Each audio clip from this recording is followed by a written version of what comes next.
چې تاکنو مالکانو پسې خو نه ګرځېدلی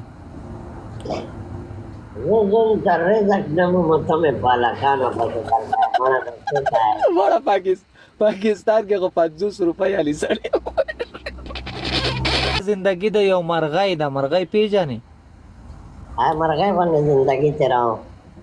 که ته داسې یې حقیقت کې داسې نو سته یو مرغۍ لکه په دې څانګ باندې نن په دې بوټي کې د شپه وکړه په بل بوټي کې به سبا شپه کې لکه پته دې نه لګي چې په کومې لاړې دکه خبره ده که نه اوس پوه شولې اوس یې لا منډې ته راغلی دا به څه شی کوي د خدای نېکبخته زه خو والله ډېر سخت خفه کېږم زه خفګان نه مړ شوم هر وخت ټینشن کوم ته اوس خفه یم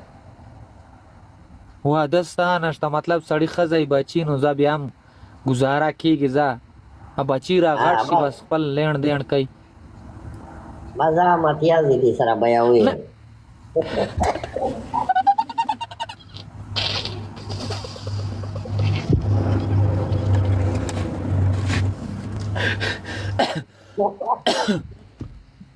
مطلب دا دی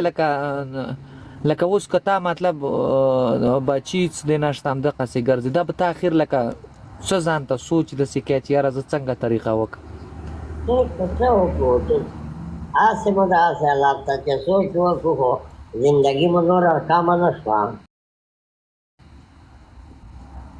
او داسې لکه ورکوتوب کې لکه مطلب ځوانۍ کې چې ته وې لکه زمونږ په شانتې هلکتوب کې وې چې تاکنو مالکانو پسې خو نه زه ګرځېدلی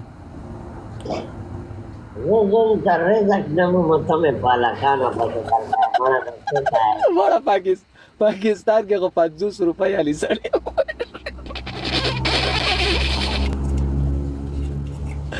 نه مطلب لکه ته د دومره وخت نه لګیا دومره مسافري دومره پیسې تا وګټې څه شولې چې تا 200 روپۍ جمع کولی نو دا خو 60-70 هزار ریال شو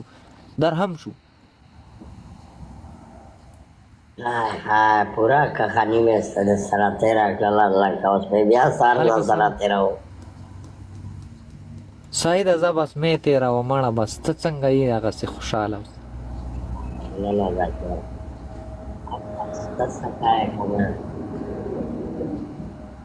ای غریبانې د خدای خوله ووایي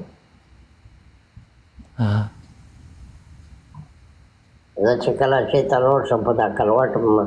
لا باندې خلک لګیا وي پیسو ته لوست